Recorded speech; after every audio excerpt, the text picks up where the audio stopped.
विज्ञानसहस्रभानुं पूर्णप्रबोधं च सुतत्वदीपं क्रमाद्गुरूंश्च प्रणमामि मूर्ध्ना अभ्रमं भङ्गरहितमजडं विमलं सदा आनन्दतीर्थमतुलं भजे तापत्रयापहं पृथ्वीमण्डलमध्यस्थाः पूर्णबोधमतानुगा वैष्णवा विष्णुहृदयास्तान्नमस्ये गुरून् मम आपदामपहर्तारं दातारं सर्वसम्पदां लोकाभिरामं श्रीरामं भूयो भूयो नमाम्यहं जयत्यजो क्षीणसुखात्मबिम्बस्वैश्वर्यकान्तिप्रततः सदोदितः स्वभक्तसन्तापदुरिष्टहन्तारामावतारो हरिरीशचन्द्रमा ಶ್ರೀರಾಮಚಂದ್ರ ರಥವನ್ನೇರಿ ಬೀದಿಯಲ್ಲಿ ಮುಂದೆ ಹೊರಟು ಹೋಗಿದ್ದಾನೆ. ದಶರಥ ಮಹಾರಾಜ ಅವನನ್ನು ಅನುಸರಿಸಿಕೊಂಡು ಹಿಂಬದಿಯಲ್ಲಿ ಓಡ್ತಾ ಇದ್ದಾನೆ. ಆ ಹೊತ್ತಿಗೆ ಅಮಾತ್ಯರು ಉಪದೇಶಿಸಿದರು, ಯಾವ ವ್ಯಕ್ತಿಯನ್ನು ನಾವು ಆ ವ್ಯಕ್ತಿ ಮನೆಯಿಂದ ಹೊರಗೆ ಹೋದವನು ಮರಳಿ ಬರಬೇಕು ಅಂತ ಅಪೇಕ್ಷಿಸ್ತಾ ಇರ್ತೇವೆ, ಅವನ ಜೊತೆಗೆ ಬಹುದೂರ ತನಗೆ ಹೀಗೆ ಓಡೋದು ಅದು ಯುಕ್ತವಾದುದಲ್ಲ ಅನ್ನೋ ಮಾತಿನ ಮೇರೆಗೆ ದಶರಥ ಮಹಾರಾಜ ನಿಂತಿದ್ದಾನೆ. ಶ್ರೀರಾಮಚಂದ್ರ ಮುಂದೆ ಹೊರಟು ಹೋಗ್ಬಿಟ್ಟ. ತಸ್ಮಿಂಸ್ತು ಪುರುಷವ್ಯಾಘ್ರೇ ನಿಷ್ಕ್ರಾಮತಿ ಕೃತಾಂಜಲೌ ಆರ್ತಶಬ್ದೋ ಹಿ ಸಂಜಜ್ಞೆ ಸ್ತ್ರೀಣಾಂ ಅಂತಃಪುರೇ ಮಹಾನ್. ಶ್ರೀರಾಮಚಂದ್ರ ಹೊರಟು ಹೋದ. ಅಂತಃಪುರದಲ್ಲಿ ಭಾರೀ ವಿಲಾಪ ಪ್ರಾರಂಭ ಆಯಿತು. ಆರ್ತಶಬ್ದ ಮಹಾನ್ ಜಜ್ಞೆ, ವಿಲಾಪ ಹುಟ್ಕೊಂಡ್ಬಿಟ್ಟಿದೆ ಅಂತ ಇದ್ದಾರೆ. ಅನಾಥಸ್ಯ ಜನಸ್ಯಾಸ್ಯ ದುರ್ಬಲಸ್ಯ ತಪಸ್ವಿನಃ ಯೋಗತಿ ಶರಣಂಚಾಸೀತ್ ಸನಾಥ ಕ್ವನು ಗಚ್ಚತಿ. ಲೋಕದಲ್ಲಿ ಅನಾಥರು ಅಂತ ಯಾರಿದ್ದಾರೆ ಅವರೆಲ್ಲರಿಗೂ ಕೂಡ ನಾಥನಾಗಿರುವವನು ಶ್ರೀರಾಮಚಂದ್ರ. ಯಾರು ದುರ್ಬಲರಿದ್ದಾರೆ ಅವರಿಗೆ ರಕ್ಷಣೆಯನ್ನು ಕೊಡುವವನು, ಬಲವನ್ನು ಕೊಡುವವನು ಶ್ರೀರಾಮಚಂದ್ರ. ಯಾರು ದೀರ್ಘವಾದ ತಪಸ್ಸನ್ನು ಮಾಡ್ತಾ ಇದ್ದಾರೆ ಅವರ ತಪಸ್ಸಿನ ಫಲವನ್ನು ಈಡೇರಿಸಿಕೊಡುವವನು ಶ್ರೀರಾಮಚಂದ್ರ. ಎಲ್ಲರಿಗೂ ಕೂಡ ರಕ್ಷಕನಾಗಿದ್ದ, ಆಶ್ರಯಪ್ರದನಾಗಿದ್ದ ಅಂತ ಶ್ರೀರಾಮಚಂದ್ರ ಎಲ್ಲಿ ಹೊರಟು ಹೋದ? ಶ್ರೀರಾಮಚಂದ್ರನ ಒಂದೊಂದೇ ಗುಣಗಳನ್ನು ನೆನಪಿಸಿಕೊಂಡು ವಿಲಪಿಸ್ತಾ ಇದ್ದಾರೆ. ನ ಕ್ರುಧ್ಯತಿ ಅಭಿಶಸ್ತೋಪಿ ಕ್ರೋಧನೀಯಾನಿ ವರ್ಜಯನ್ ಕ್ರುದ್ಧಾನ್ ಪ್ರಸಾದಯನ್ ಸರ್ವಾನ್ ಸಮದುಃಖ ಕ್ವ ಗಚ್ಚತಿ. ನ ಕ್ರುಧ್ಯತ್ಯಭಿಶಸ್ತೋಪಿ, ಅವನ ಬಗ್ಗೆ ನಾವು ನಡಕೊಂಡ ರೀತಿಗೆ ಯಾರಾದರೂ ಕೋಪಿಸಿಕೊಳ್ಬೇಕು. ಅಂತಹುದರಲ್ಲಿ ಯಾರ ಬಗ್ಗೆ ಕೋಪಿಸಿಕೊಳ್ಬೇಕು ಅವರ ಮೇಲೂ ಕೂಡ ಶ್ರೀರಾಮಚಂದ್ರ ಎಂದೂ ಕೋಪಿಸಿಕೊಂಡದ್ದಿಲ್ಲ.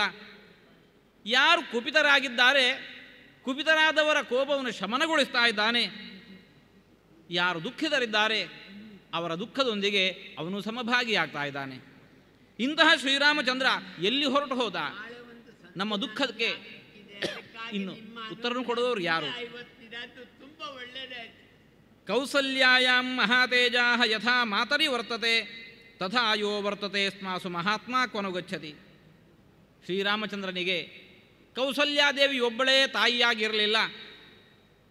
ಕೌಸಲ್ಯಾದೇವಿಯಲ್ಲಿ ಶ್ರೀರಾಮಚಂದ್ರ ಯಾವ ರೀತಿ ನಡ್ಕೋತಾ ಇದ್ದನೋ ನಮ್ಮೆಲ್ಲರಲ್ಲೂ ಕೂಡ ಅದಕ್ಕೆ ಇನಿತೂ ಕೊರತೆಯಾಗದ ರೀತಿಯಲ್ಲಿ, ಗೌರವದಲ್ಲಿ ಕೊರತೆಯಾಗದ ರೀತಿಯಲ್ಲಿ ನಮ್ಮ ಜೊತೆಗೂ ನಡ್ಕೊಳ್ತಾ ಇದ್ದ. ಅಂಥ ಶ್ರೀರಾಮಚಂದ್ರ ಎಲ್ಲೂ ಹೊರಟು ಹೋದ? ಕೈಕೇಯ್ಯ ಕ್ಲಿಶ್ಯಮಾನೇನ ರಾಜ್ಞಾ ಸಂಚೋದಿತೋ ವನಂ ಪರಿತ್ರಾತ ಜನಸ್ಯ ಸ ಜಗತಃ ಕ್ವನು ಗಚ್ಚತಿ.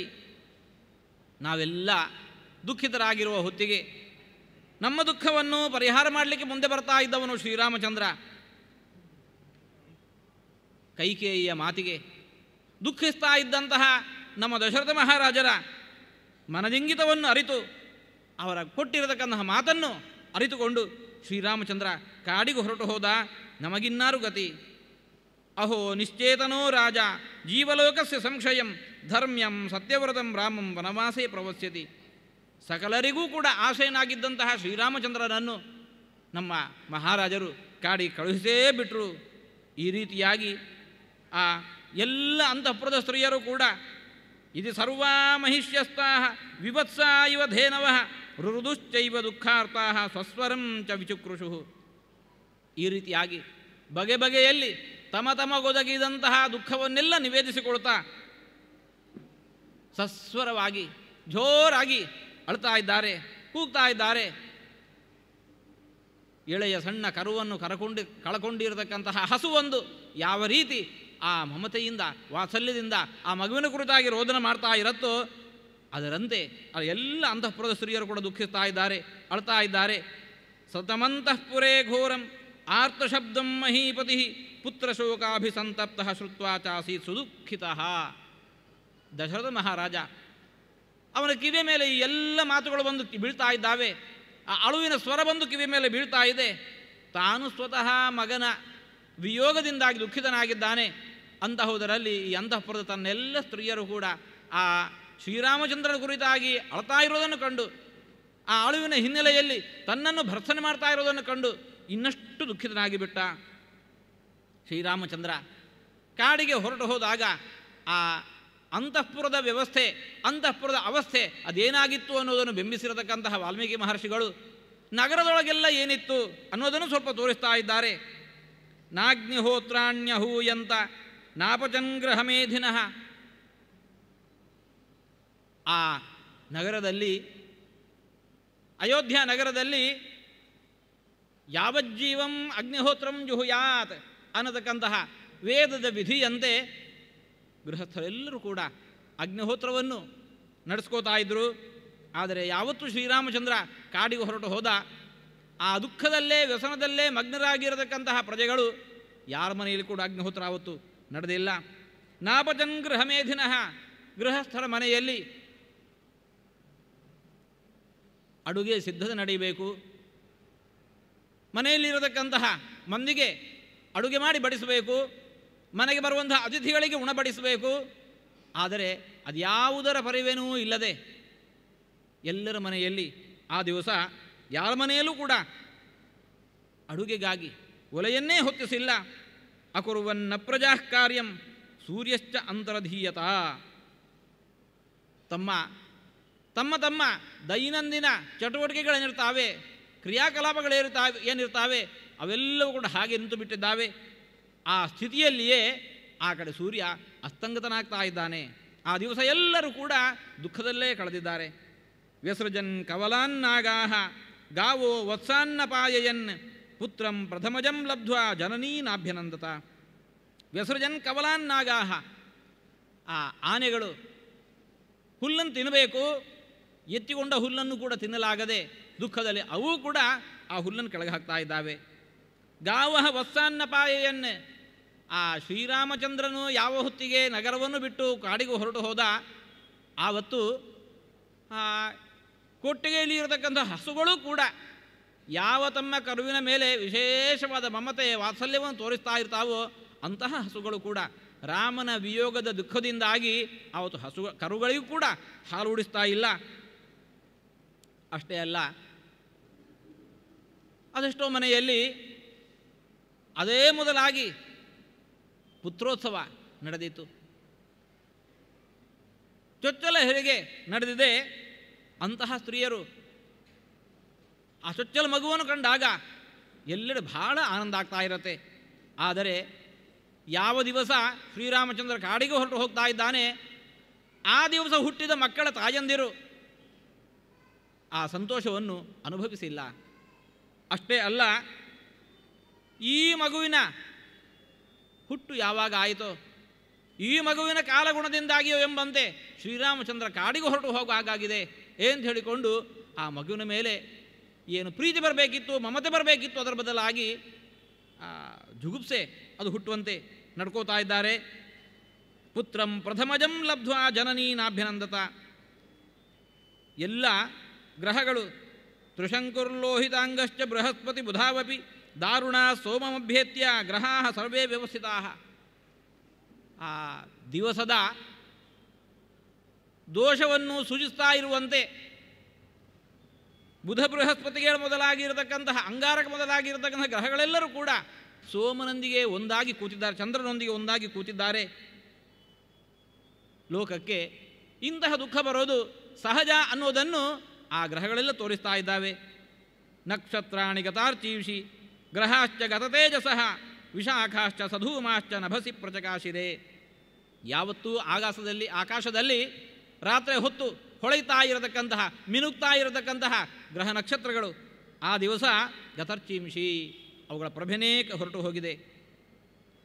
ತೇಜಸ್ಸೇ ಇಲ್ಲ, ಸೂರ್ಯನ ಬಿಸಿಲು ಬೀಳ್ತಾ ಇಲ್ಲ, ಎಲ್ಲೆಡೆ ಹೊಗೆ ತುಂಬಿದಂತಹ ವಾತಾವರಣ. ಯಾವ ಗ್ರಹ ನಕ್ಷತ್ರಗಳು ಕೂಡ ಪ್ರಕಾಶನೂ ಕೊಡ್ತಾ ಇಲ್ಲ. ಕಾಲಿಕಾನಿಲ ವೇಗೇನ ಮಹೋದಧಿರಿ ಓತ್ಥಿತಃ ರಾಮೇ ವನಂ ಪ್ರವ್ರಜಿತೆ ನಗರಂ ಪ್ರಚಚಾಲತತ್. ಪ್ರಳಯ ಕಾಲದಲ್ಲಿ ಎದ್ದಿರತಕ್ಕಂತಹ ಗಾಳಿಗೆ, ಬಿರುಗಾಳಿಗೆ ಸಮುದ್ರವೂ ಕೂಡ ಉಲ್ಲೋಲ ಕಲ್ಲೋಲವಾಗತ್ತೆ. ಪ್ರಳಯ ಕಾಲದ ಗಾಳಿ ಹಾಗೆ ಬೀಸುವ ರಭಸಕ್ಕೆ ಆ ಸಮುದ್ರವೇ ಕ್ಷುಬ್ಧವಾಗತ್ತೆ, ಉಲ್ಲೋಲ ಕಲ್ಲೋಲವಾಗತ್ತೆ. ಹೇಗೋ ಅದರಂತೆ ಆ ಪಟ್ಟಣದೊಳಗಿರತಕ್ಕಂತಹ ಜನರ ಮನಸ್ಸೆಲ್ಲವೂ ಕೂಡ ಕ್ಷುಬ್ಧವಾಗಿದೆ. ಯಾರಲ್ಲೂ ಕೂಡ ಆನಂದ ಇಲ್ಲ, ಯಾರ ಮನಸ್ಸಿನಲ್ಲೂ ಕೂಡ ನೆಮ್ಮದಿ ಇಲ್ಲ, ಶಾಂತಿ ಇಲ್ಲ. ಯಾಕೆ? ಕಾರಣ ಒಂದೇ, ರಾಮೇವನಂ ಪ್ರವ್ರಜಿತೆ. ಶ್ರೀರಾಮಚಂದ್ರ ಇವರನ್ನೆಲ್ಲ ತೊರೆದು ಕಾಡಿಗೆ ಹೊರಟು ಹೋಗಿದ್ದಾನೆ. ನಗ್ರಹೋ ನಾಪಿ ನಕ್ಷತ್ರಂ ಪ್ರಜಕಾಶೇ ನ ಕಿಂಚನ ಅಕಸ್ಮಾನ್ನಾಗರ ಸರ್ವೋ ಜನೋ ದೈನ್ಯಮುಪಾಗಮತ್. ಯಾವ ಬೆಳಕು ಇಲ್ಲ, ಗ್ರಹ ನಕ್ಷತ್ರಗಳ ಪ್ರಕಾಶ ಇಲ್ಲ, ಜನರ ಮನಸ್ಸಿನೊಳಗೆ ಆನಂದ ಇಲ್ಲ, ವಿಕ್ಷೋಭ ಬೇರೆ. ಹಾಗಾಗಿ ಇದ್ದಕ್ಕಿದ್ದಂತೆ ಊರೇ ವಿಶೇಷವಾಗಿ ದೀನವಾಗಿದೆ, ದುಃಖಿತವಾಗಿ ಬಿಟ್ಟಿದೆ. ಆಹಾರೇ ವಾ ವಿಹಾರೇ ವಾ ನ ಕಶ್ಚಿತ್ ಕರೋದ್ಮನಃ ಶೋಕ ಪರ್ಯಾಯ ಸಂತಪ್ತಃ ಸತತಂ ದೀರ್ಘಮುಚ್ಛ್ವಸನ್. ಊರೊಳಗೆ ಹಸಿವಾಗ್ತಾ ಇದ್ದರೂ ಆಹಾರವನ್ನು ಸ್ವೀಕಾರ ಮಾಡಬೇಕು ಅನ್ನೋದಕ್ಕೆ ಮನಸ್ಸು ಬರ್ತಾ ಇಲ್ಲ. ಊರೊಳಗೆ, ನಗರದೊಳಗೆ ಆಹಾರದಲ್ಲಾಗಲಿ ವಿಹಾರದಲ್ಲಾಗಲಿ ಯಾರು ಕೂಡ ಮನಸ್ಸು ಕೊಡ್ತಾ ಇಲ್ಲ. ದುಃಖಗಳ ಸರಮಾಲೆನೇ ಬಂದು ಹೊಡಿತಾ ಇದೆ. ಎಲ್ಲರೊಳಗೆ ದೀರ್ಘವಾದ ನಿಟ್ಟುಸಿರು ಮಾತ್ರ ಹೊರಬರ್ತಾ ಇದೆ. ಅಯೋಧ್ಯಾಯಾಂ ಜನಸ್ತರ್ವ ಚುಕ್ರೋಶ ಜಗತೀಪತಿಂ ಬಾಷ್ಪಪರ್ಯಾಕುಲ ಮುಖ ರಾಜಮಾರ್ಗಗತೋ ಜನಃ. ಒಬ್ಬ ಶ್ರೀರಾಮಚಂದ್ರನಿಗಾಗಿ ನಾಡಿಗೆ ನಾಡೆ ಎದ್ದು ನಿಂತು ದುಃಖಿಸ್ತಾ ಇದೆ. ಎಲ್ಲರ ಮುಖದಲ್ಲಿ ಕಣ್ಣೀರ ಕೋಡಿ ಹರಿತಾ ಇದೆ. ನಹೃಷ್ಟೋ ಲಭ್ಯತೆ ಕಶ್ಚಿತ್.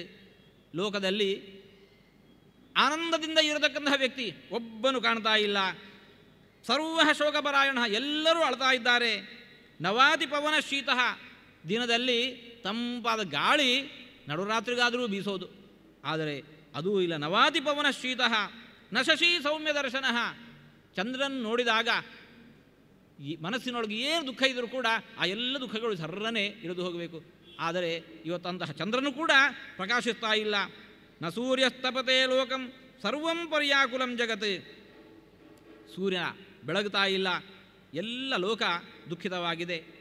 ಅನರ್ಥಿನ ಸುತಾ ಸ್ತ್ರೀಣಾಂ ಭರ್ತಾರೋ ಭ್ರಾತರಸ್ತಧ ಸರ್ವೇ ಸರ್ವಂ ಪರಿತ್ಯಜ್ಯ ರಾಮಮೇವ ಅನ್ವಚಿಂತಯನ್.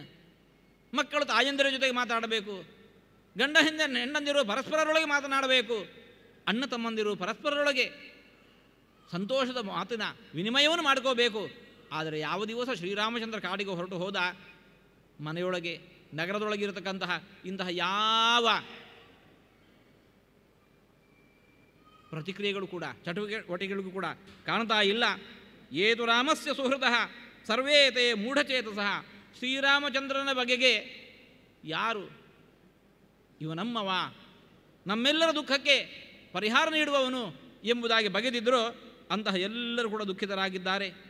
ಶೋಕಭಾರೇಣ ಚಾಕ್ರಾಂತ ಶಯನಂ ನೈವ ಭೇಜಿರೆ. ಊಟ ಉಪಹಾರಗಳ ವ್ಯವಸ್ಥೆ ಮಾತ್ರ ಅಲ್ಲ, ಆ ದಿನ ಮಂದಿ ಮಲಗಲೂ ಇಲ್ಲ. ಯಾಕೆ? ನಿದ್ದೆನೇ ಬೀಳ್ತಾ ಇಲ್ಲ. ಬರಿದೇ ಶೋಕಭಾರೇಣ ಚಾಕ್ರಾಂತಹ ಶಯನಂ ನೈವ ಭೇಜರೆ, ಮಲಗಲಿಕ್ಕೂ ಹೊರಟಿಲ್ಲ. ಈ ರೀತಿಯಾಗಿ ತತಸ್ತ್ವಯೋಧ್ಯಾರಹಿತ ಮಹಾತ್ಮನ ಪುರಂದರೇಣೇವ ಮಹಿ ಸಪರ್ವತ ಚಚಾಲ ಘೋರಂ ಭಯಶೋಕದ ದೀಪಿತ ಸನಾಗ ಯೋಧಾಶ್ವಗಣಾನನಾದ ಚ. ಆ ದಿವಸ ಅಯೋಧ್ಯೆ ಅನ್ನತಕ್ಕಂತಹದ್ದು ಹೇಗೆ ಮೂರು ಲೋಕದ ಅಧಿಪತಿಯಾಗಿ ಇರತಕ್ಕಂತಹ ಇಂದ್ರ ತಾನು ಆ ಲೋಕದ ನಿಯಮನವನ್ನು ಮಾಡದೆ ಎಲ್ಲೋ ಅಡಗಿ ಕೂತ ಅಂತಂದರೆ ಹೇಗೆ ಲೋಕವೇ ಅನಾಥವಾಗಿ ಬಿಡತ್ತೋ ಆ ರೀತಿ ಆ ಅಯೋಧ್ಯ ನಗರವೆಲ್ಲವೂ ಕೂಡ ದುಃಖದಿಂದ ಶೋಕದಿಂದ ಆರ್ತವಾಗಿ ಅನಾಥವಾಗಿ ಬಿದ್ದಿದೆ ಎಂಬಲ್ಲಿಗೆ ಇವತ್ತಿನ ಪ್ರವಚನ ಮುಕ್ತಾಯಗೊಳಿಸ್ತಾ ಇದ್ದೇವೆ. ಕೃಷ್ಣಾರ್ಪಣಮಸ್ತು.